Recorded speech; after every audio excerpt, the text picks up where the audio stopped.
that festival for 2 days. Then he flew down here and went to another surf show in San Jose. And he flew that way and he went to Surf Guitar World, which is like a 2 or 3 day surf music festival. So I was like, wow. Because I was tired after just 2 days there. Okay, ready? Okay, I think so.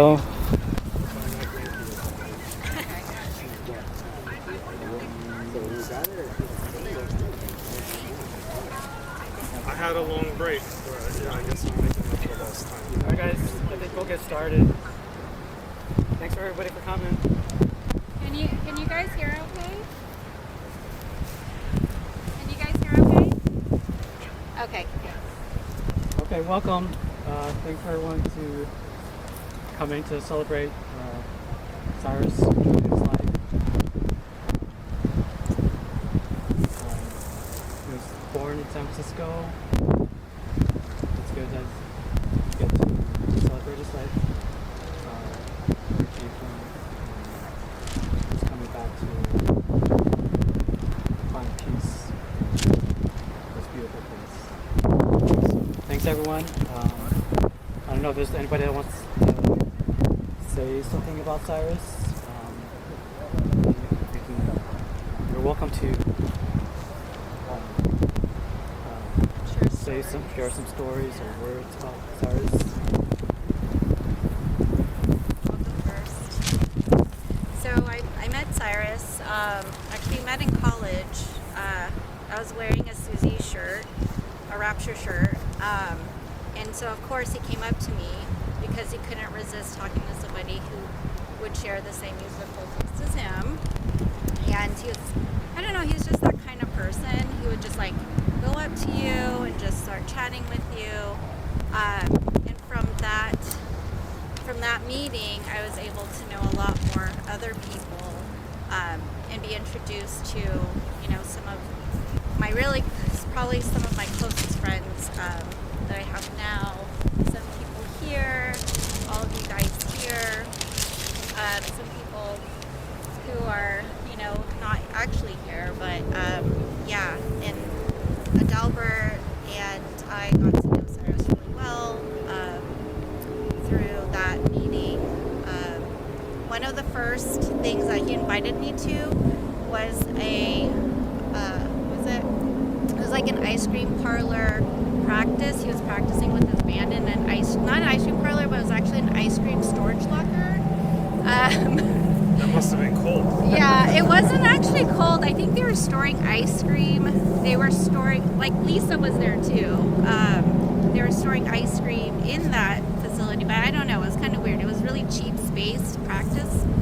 So I brought Adalbert with me, and that was the time they first met. And since then, he's just made a big impact on our lives. And that's always how Cyrus has been, just really energetic, caring, kind, supportive. Yeah.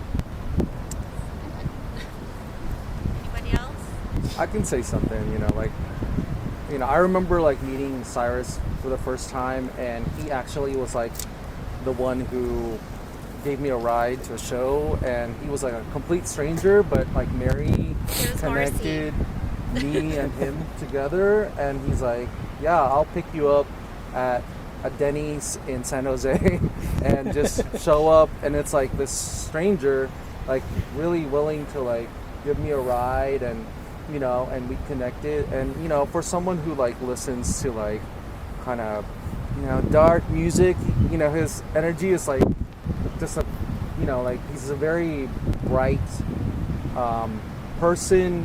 He's very just a great person overall, and yeah, he's always just been very positive in a lot of things. Things can can be hard, life can be hard, but then he always puts a positive spin on it. So that's what I remember about Cyrus, and I think we should try to live that way, just try to be positive, I guess, and yeah. Okay. I have a few things I can talk about. I'll try to make it quick. So first time I met him, I was tearing down at an Astral show, and some Filipino brother ran up on me, and I thought it was aggressive, and I was about to hit him with one of my cymbal stands, and he came up and then just started verbally vomiting at me about how wonderful my drumming was and how awesome the band was. So that obviously put me at ease, and we became good friends after that. I mean, he played with Astral for a short time. I played with Adria for a short time. He had amazing stories about how he showed up at the radio station that the Cranes were getting interviewed on, and they thought he was a madman. He told me about how he made Robert Smith cry at a signing because he brought up Susie. Oh my God, I remember that. Yeah, and then he told me about when he went to go to another signing with Susie and Budgie, and how he brought up Robert to them, and Susie just gave him this look of disgust. So I mean, he was always in it, you know. He was everywhere, cool, and had memorable stories. The Robert Smith tattoo, remember? Yes. Yeah. So I love him dearly, and I will miss him as much as I loved him. So hope he's in a better place.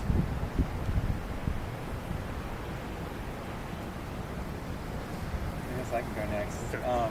Yeah, I mean, I think I've met everybody here through Cyrus except Sean. Like Sean and I, you know, obviously were from Astral, and you know, we met him through the bands and the shows with Adria.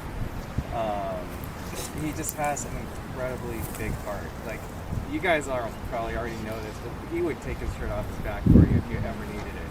I mean, he Literally. is- yeah, yeah. Like, he has such a big heart, and yeah, he is a great example of, like, you know, how we should live our lives. I mean, I really love this guy. Yeah, and he's a phenomenal guitarist. Like, you know, he and I would have conversations about music and recording, songwriting, and playing guitar, and he would, you know, he'd say like, "Oh, your music's awesome. You play guitar so well." I'm like, "Are you kidding, dude? Like, get out of here. You're like so much better. Like, I'm like really envious of you. Like, you're amazing." And you know, playing with him, you know, whatever, you know, bands that we were in, he's played with me after Astro as well for a few different projects. But like, he was so intuitive. Like, he's just so in touch with things that, like, he knew exactly what a song needed to just really make it complete. It's just this unspoken, like, connection that I think, you know, all of us probably had with him at some point or way, shape, or form. So yeah, he's just an awesome person. One of the best people I've met in my life. Gone too soon for sure. Yeah. It's just unbelievable. Like, when he first told me that, I was like, I can't believe it. It's just unbelievable.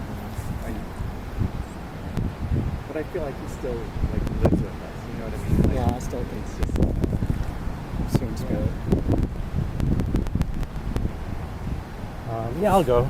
Yeah, and I just kind of, I think that's kind of important to remember that, you know, when someone passes, what we have to do is hold on to them, that kind of thing, right? And so I actually, Cyrus and I went to the same elementary school together, but we actually never spoke to each other, and we also ran around the neighborhood, skateboarded with a lot of the same people, but again, never talked to each other. But for some reason, I remembered him in my head, you know, like because everything he did, whether he was playing basketball or skateboarding, just had this kind of focus and intensity about him. So I think he stuck with me for a long time.